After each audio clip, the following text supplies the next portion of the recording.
নমস্কার বন্ধুরা, গোপালের হেসেলে আপনাদের সবাইকে স্বাগত। যারা কম তেল মশলার রান্না খেতে পছন্দ করেন, আজকের রেসিপিটা কিন্তু আমি তাদের জন্যই তৈরি করছি। শীতের ফুলকপি দিয়ে চটজলদি দারুণ টেস্টি একটা রান্না। তাহলে চলুন আর সময় নষ্ট না করে রান্নাটা করে ফেলি। আজকে এই কম তেল মশলার দারুণ টেস্টি রান্নাটা করার জন্য কড়াইয়ে সামান্য সর্ষের তেল দিয়ে গরম করে নিয়েছি। এই রান্নাটা কিন্তু সর্ষের তেলেই ভালো হবে। এর মধ্যে অল্প নুন দিয়ে দিলাম, দিয়ে দিচ্ছি অল্প হলুদের গুঁড়ো। এবারে এর মধ্যে একটু আলুর টুকরো ভেজে নেব। আমি এখানে বড় সাইজের একটাই আলু নিয়েছি, সেটাকে সরু সরু লম্বা লম্বা করে কেটে নিয়েছি। এবারে এই আলুর টুকরোগুলোকে ভালো করে ভেজে তুলে নেব। আলুর টুকরোগুলো ভাজা হয়ে গেছে, তুলে নিচ্ছি। এবার এই তেলের মধ্যে সামান্য একটু নুন দিয়ে দিলাম। এবার একটু ফুলকপি ছাড়িয়ে নিয়েছি, সেগুলো ভেজে নেব। এগুলোকেও ভালো করে লাল লাল করে ভেজে নিচ্ছি।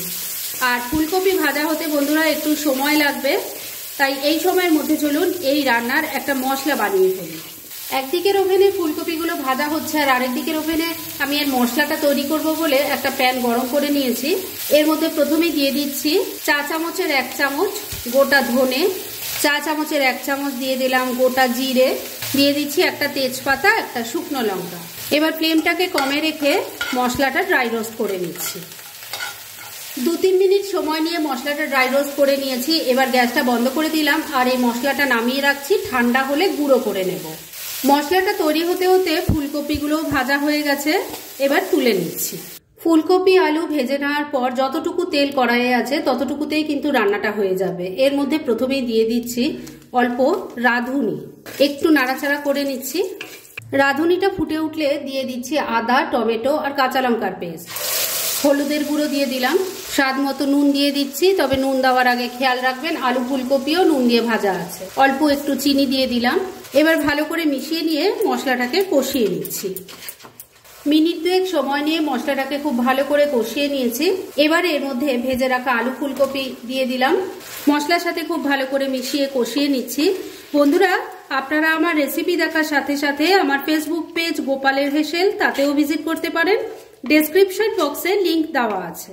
মিনিট 2 সময় নিয়ে মশলার সাথে সবজিটাকে মিশিয়ে কষিয়ে নিয়েছি। এবার গ্রেভির জন্য জল দিয়ে দিচ্ছি। মিক্সির জারটায় অনেকটা মশলা লেগেছিল, তার মধ্যেই জল নিয়ে দিয়ে দিলাম। মিশিয়ে নিচ্ছি। এই রান্নাটা বন্ধুরা খুব চটপট হয়ে যায়, খুব কম তেল মশলা ব্যবহার করেই রান্না হয়, কিন্তু খেতে অসাধারণ হয়। সেটা একবার ট্রাই করুন, তাহলেই বুঝতে পারবেন। ভালো করে সবকিছু মিশিয়ে নিলাম। এবার ফ্লেমটা লো আর মিডিয়ামের মাঝামাঝি রেখে ঢাকা দিয়ে 4-5 মিনিট রান্না করে নিচ্ছি। মিনিট 5 রান্নাটা করে নিয়েছি, এবার ঢাকা তুললাম। আমি কিন্তু মাঝে একবার ঢাকা তুলে একটু নাড়াচাড়া করে দিয়ে নুন মিষ্টিটা চেক করে নিয়েছিলাম। এবার শেষ পর্যায়ে এর মধ্যে ভাজা মশলা যেটা গুঁড়ো করে নিয়েছি দিয়ে দিলাম। ভালো করে মিশিয়ে নিচ্ছি। ভাজা মশলাটা ভালো করে মিশিয়ে নিয়েছি। এবার ফ্লেমটা ওই একই রেখে আবারও ঢাকা দিয়ে মিনিট 2 রান্না করে নিচ্ছি, যাতে মশলার যা সেন্ট আছে পুরো রান্নাটার মধ্যে ভালো করে মিলে মিশে যায়। মিনিট 2 আবারও রান্নাটা হয়ে গেছে, এবার ঢাকা তুললাম। এবার কিন্তু রান্না আমার একদম রেডি। এইটুকু ঝোল থাকতে থাকতে আমি নামাবো, কেননা এটা ঠান্ডা হলে আরো ঘন হয়ে যাবে। তবে শেষ পর্যায়ে এর মধ্যে আমি একটু দিয়ে দেব ধনেপাতা কুচি। মিশিয়ে নিচ্ছি। ধনেপাতা কুচিটা ভালো করে মেশানো হয়ে গেছে। রান্না এবার একদম রেডি। গ্যাসটা বন্ধ করে দিলাম। এবার মিনিট 2 জন্য স্ট্যান্ডিং টাইমে একটু ঢাকা রেখে দিচ্ছি, আর তারপর সার্ভ করে দেখাচ্ছি। ফ্রেন্ডস, আমার আজকের এই দুর্দান্ত স্বাদের চটজলদি কম তেল মশলার ফুলকপির রান্না একদম রেডি হয়ে গেছে এবং আমি সার্ভ করে দিয়েছি। ভীষণ ইজি রেসিপিটা, কিন্তু যেভাবে আমি তৈরি করলাম ঠিক সেইভাবে তৈরি করে খেয়ে দেখুন, খেতে কিন্তু অসাধারণ লাগবে আর খুব চটপট তৈরিও হয়ে যায়। তাই দেরি না করে পারলে এটা আজই একবার ট্রাই করে ফেলুন, আর তারপর কেমন লাগলো সেটা প্লিজ কমেন্ট করে জানাবেন।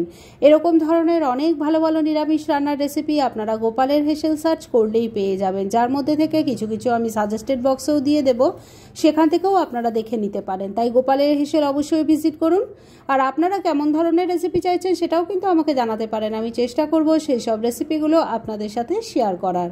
আর আমার আজকের এই রেসিপি যদি আপনাদের ভালো লাগে আর ইউজফুল বলে মনে হয়, তাহলে যারা এখনও আমার চ্যানেলটাকে সাবস্ক্রাইব করেননি তারা প্লিজ সাবস্ক্রাইব করুন। তাহলে আজকের মতো এখানেই শেষ করছি। পরদিন আবার এরকমই কোনো ভালো রেসিপি নিয়ে চলে আসবো। আপনারা সবাই খুব ভালো থাকুন, সুস্থ থাকুন।